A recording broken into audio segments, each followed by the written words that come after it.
Hey guys, out of here again. Working out of my shop shed tonight. Just set up a new little thing I got in the mail. I'm going to show it off to you guys as well as a few other things I got going on in the shed. It's kind of a mess in here, so bear with me. Currently holding you in my hand, so if it's a little jittery, I apologize. I'm still doing this amateur style, so not quite to the professional. That's professional version, that all the more popular YouTubers do. Anyway, I'm gonna show off this Bell and Howell fan light that I got. It actually is pretty cool. It screws into a incandescent bulb socket. Never heard of it before. Never even knew it was a thing. And then randomly, of course, Facebook. They're always listening.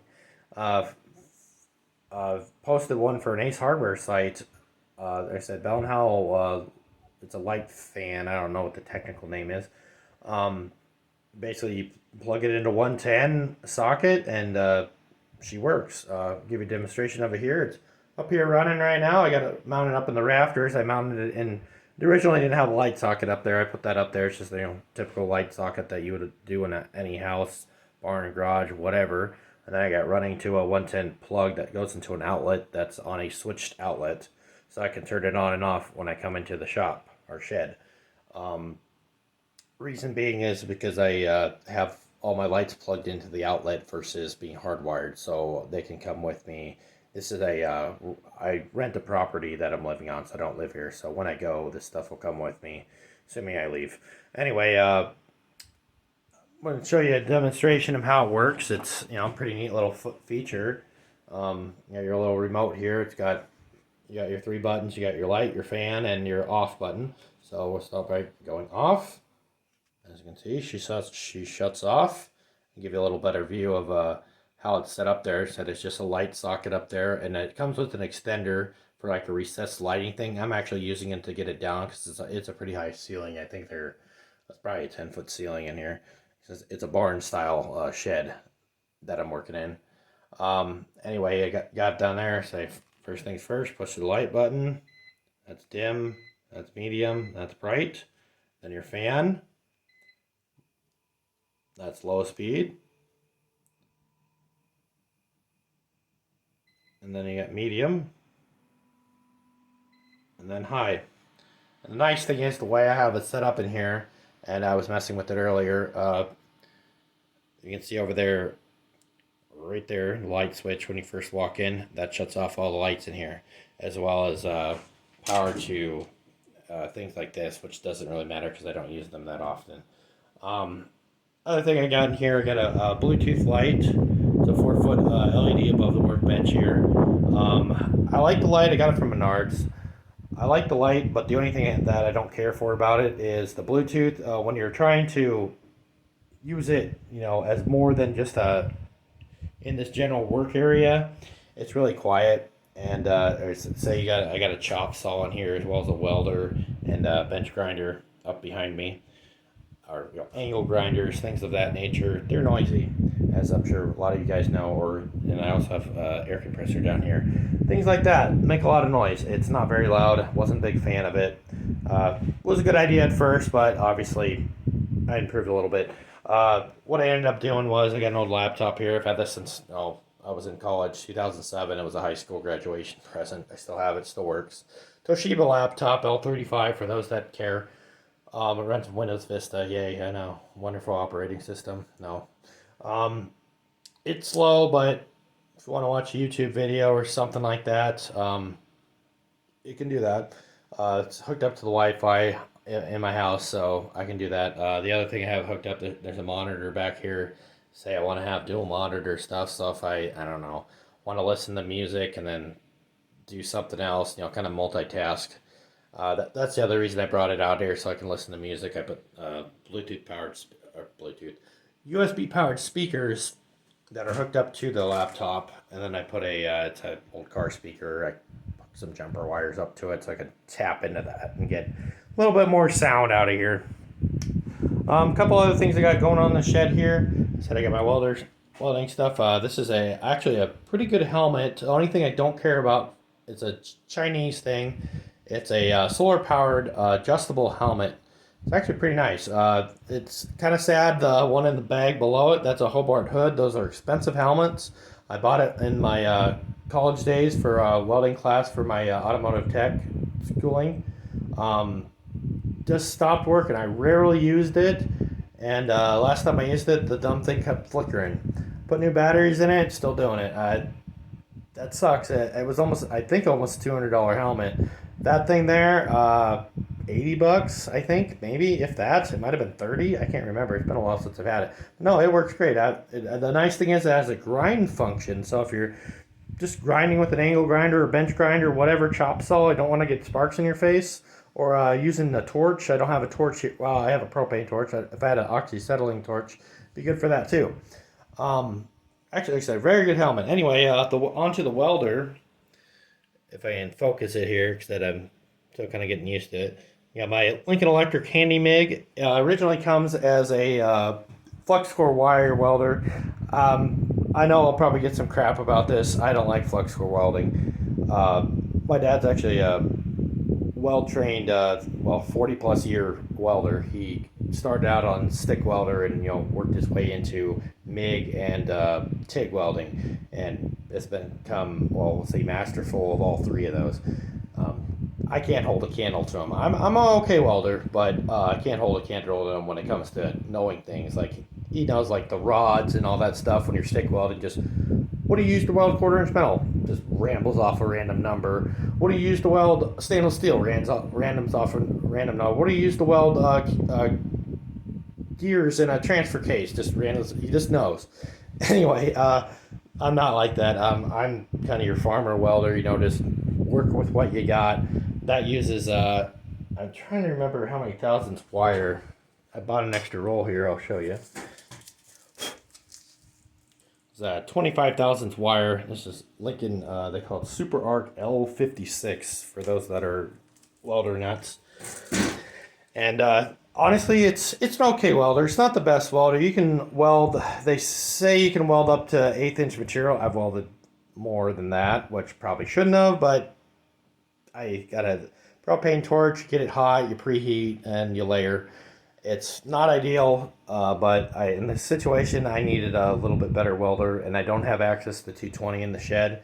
Here, I do have 220 in the house, but like I said, it's a rental house. I'm not going to run 220 in the shed. Not for that. Anyway, but continue on with the welding fact of, I started out with the chop saw. This is a Porter Cable. It's actually a really good chop saw. Bought it off of eBay. It was a cheapy chop saw, and it's Porter Cable. I like Porter Cable stuff. I will shout out to them. They make some good stuff. It's entry level stuff. I'm sure they probably make better stuff too. But I started out, back in the day, I had a Porter Cable 1/2 inch stripe impact, which I'll show it to you guys here. It's when I first was a mechanic. I bought this at a Baumgart's farm store. This sucker here, this is a behemoth of an impact. Unfortunately, it doesn't work right anymore. They don't make this model anymore. I really wish they did. This thing was a freaking behemoth of an impact. You could bust off freaking 3/4 ton trug lug nuts or studs. Not that you want to, but it was capable of doing it. I couldn't believe it. This is a 1/2 inch drive impact, for those wondering. And here, it'll even give you this. I can even give you the specs on the thing, if it'll focus. I'll read it to you. It's a Porter Cable PT502 1/2 inch impact wrench, 500 foot-pounds. Yeah, it's made in Taiwan. But back when this thing was new, it would outdo Snap-on 1/2 inch impacts night and day. People were pissed. They couldn't believe this crappy farm heavy-duty impact was outdoing their. I don't know what a Snap-on impact's worth. Probably $400, I would guess, maybe something like that. Maybe I'm wrong, but anyway, yeah. That cost, I think, $200 when I bought it. And I used to work at Baumgart's, for those wondering.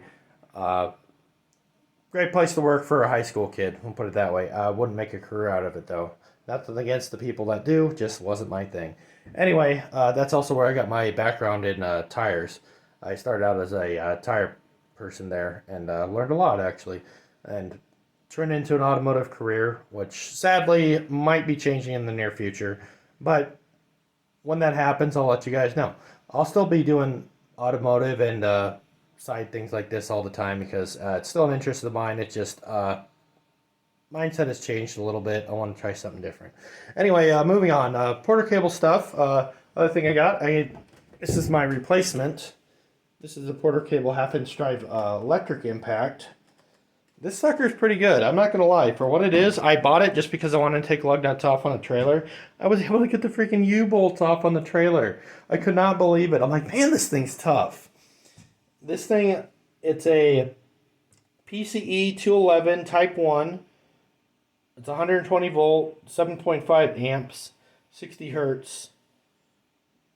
So for all those people that are wondering what all that means, I'm just reading it off the side of the impact. I'm not an expert on impacts, but this sucker here, impressed. It works well. I would definitely recommend it for somebody that's wanting to take tires and wheels off at home. I'd probably rate it about maybe 400 foot-pounds it's capable of. Like I said, it got U-bolts off on a trailer, and they were very rusty. I could not believe it. Granted, they were only 9/6 or the 5/8. There were 5/8 nuts on there that I had to take off, but still, it's a small lawnmower trailer, just for reference there. Anyway, other things in the shop we got going on here. We got my Southland field trimmer. That one like I said, moved out. I live on we'll call it an acreage area, so I got a lot of we'll call it real estate to mow. So I bought that because weed eater, yeah, it does work. I got this electric one here. This is a Hyper Tough. It's just a cheapy electric one because I didn't want to deal with the two-stroke gas one. I don't know. I just never really liked two-stroke weed eaters. This seems like they're just always temperamental. Sorry, I got the hiccups. Anyway, I bought that. It runs off all the Porter cable batteries I have. The other thing tied in with that is my Porter cable 12-inch bar chainsaw. Uses two Hyper Tough 20 volt batteries. Works pretty good. You get about a half hour use out of it. I've cut up to 16-inch logs with it, which probably shouldn't be doing, but it'll do it. It's, just use some common sense. Like I said, it definitely kills your run time, but like I said, for a half hour, that ain't bad, especially for electric one. Anyway, that's my Porter cable stuff. Got a couple other, little odds and ends here. Got a little straight cutoff wheel. That's a tool I actually used when I was doing body work on my truck. I was cutting panels off with it. Comes in handy for tight quarters when you can't get an angle grinder in there. That thing there is a cheap. I do not recommend this. This is they sell them at Menards. It's a tool shop. This thing sounds like it's gonna explode every time you use it. It's still hanging in there for somehow. I bought the thing brand new, and I haven't used it a whole lot. And I don't know. Maybe I just got a bad one, but it doesn't sound happy when you're using it. As I said, I haven't killed it yet, but it does do the job. Here's another. This is the same brand, tool shop. That thing works fine. So just a regular saw, electric 110 Sawzall works fine. Never had any problems with it. And then I bought this. It's a Wen. What do you want to call it? It's a Dremel tool, rotary tool, whatever you want to call it. I was doing some fine work on. I was doing headlight housings for my Ranger pickup. I needed to cut some nice small radiuses. Couldn't get an angle grinder in there. That came in handy for that. Some other things working on here. I said here's my bench space here. Kind of a cluttered up mess. Not gonna lie, I was doing some repairs and things of that nature. Well, to be honest, I'm not the cleanest person. Stuff just kind of stays where it stays. And I don't have a lot of storage, so it either ends up in here or it ends up on the porch on the house. Anyway, other thing here, I bought this. This is a key maker. I used to make keys when I worked at Baumgars, and I actually thought it was kind of fun. Some people may not understand that. That actually does do automatic. You can push the button and it'll just follow it on its own. I found it on eBay. Got the key blanks right here. She'll cut keys. I don't need any keys right now, so I'm not going to waste key blanks. I have plenty. I've made duplicates of all my keys that I have. I've tried to get people to have me make keys for them, but I don't know. There's a lumberyard here in town that does it too, so maybe they just think it's more convenient. It's fine. I don't feel bad about it. Like I said, I ask friends and family, hey, if you need keys made, let me know. I can get blanks for you. You can buy them online. It's not anything special.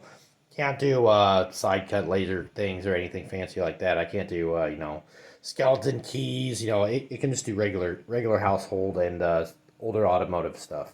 I can do double cut keys. I've done the ones for my uh, Ford F-150 and my Ranger, which are both double cut keys.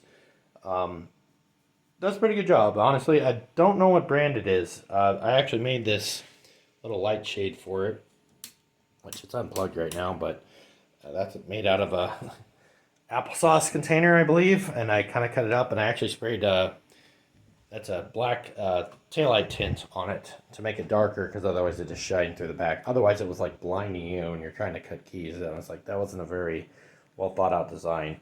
But that again, it is what it is. Anyway, got the old trusty stack-on toolbox that I've had forever. It was actually my brother's in Milford when he went to college, and he had since graduated onto a full-size toolbox, and he had left it at home, so I asked him, hey, can I have that? I'm going to go to Milford too. Yeah, go ahead and use it. So here it is, and I've kept it. Um, Other things I got going on in here, I said I showed you my computer setup here. I got my drill bit stash, which I need better drill bits. These things are junk. If anybody has any recommendations for good drill bits, I am all ears. I have gone through multiple sets of drill bits. It just seems like, I don't know. I guess I'm always in the budget friendly sense when I'm trying to buy stuff, and it comes to bite me because I either bust them all the time or they dull out immediately, especially on steel. I need something that'll drill through, let's say quarter-inch steel. That's a lot of the work, automotive stuff. It seems like you're always dealing with that sort of stuff. Point in case, this piece of square tubing, it's not quarter-inch, it's I think 1/8 or maybe 3/16. I'm no expert on metal stuff. But anyway, I dropped my remote. Um, anyway, looking for some good recommendations for drill bits. Not looking to spend $1 million, so guys, keep it realistic. Budget-friendly stuff, but good quality. That's kind of my goal for videos in the future. That's what I do. Budget-friendly stuff with good quality. Speaking of budget friendly, I want to show you my Rinky Dinks camera stand set up here. This here, that there is actually a mount for a gun.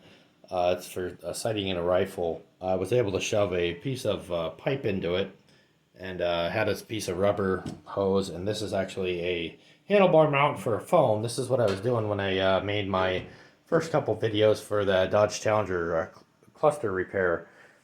It worked pretty good. I said it's rinky dink. It's a cheapy telescoping camera. I bought it for a projector, which I ended up using it like twice. And projectors, yeah, they were cool when I was in high school, but they're not that cool anymore. Let's put it that way. I got a big white barn out in the backyard. I was gonna do movies and stuff on there. I thought that'd be real cool. I bought all those things. They're like a shortwave radio thing. You plug them in. You plug them in. You hook it into the projector. It plays through the amplifier thing, and it goes over the radio. Goes over your radio basically. You dial it into a certain station, and you can listen to the sound from the movie. I thought that'd be neat. Kind of like drive-in movie theaters have, as well as like some of your Christmas light shows and stuff like that. When you do like a drive-through, they'll say turn it to 87.2 or whatever radio station they take, and then it'll play the Christmas music or whatever movie you're watching. You can listen to it on your car radio. I had it set up. It did work. It was pretty neat. The only thing is what if you're not in a car? Then you can't hear it. Then I had to get like Bluetooth speakers or just a radio or something out there, and it was kind of like, well, now I gotta have batteries and stuff, and it was just like, it's more than I wanted to do.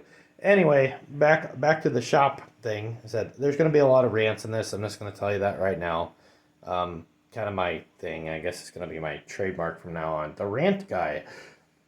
So continue on with the shop stuff. I got my storage cabinets here. This one I got on my electrical connector stuff because I mess with a lot of little electrical projects. I like doing like simple wiring projects. I don't know why, but I just enjoy doing it. I don't like complex wiring things. If it's like a wiring harness with like 50 wires in it, yeah, not my thing. I'll do, simple stuff like wiring up toggle switches, that sort of the fun, easy stuff. Putting a radio in, putting a sound system in, that sort of thing. I enjoy doing that kind of stuff. Anyway, on to my other cabinet thing. I pull out drawers. That's for nuts and bolts, which unfortunately I don't have a good setup there. It's typical. You always need the one you don't have. And I've kind of gathered a few from some projects and stuff, and it always seems like it's either too long, the wrong size, or I need one more and I don't have it. And that's the thing. Anyway, this crappy shelf was in here when I moved into the house. This thing was dilapidated. The first thing I used my welder for is to weld it back together because it was so screwed up. Flux core wire. I'll give you a demonstration of how good it welds. You see that? That's flux core wire. Granted, it was painted. I'm sure I'll get some crap for that, but it burned right through it. And that welder, I will tell you right now, that welder doesn't weld thick stuff. You can crank her all the way down. You can weld, like a pop can. It's capable of it. It's not a high amp welder.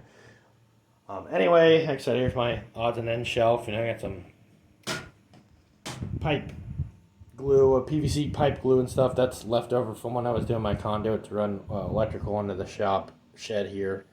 Got an axe just in case I feel like being Walking Dead or Bruce Campbell from Evil Dead.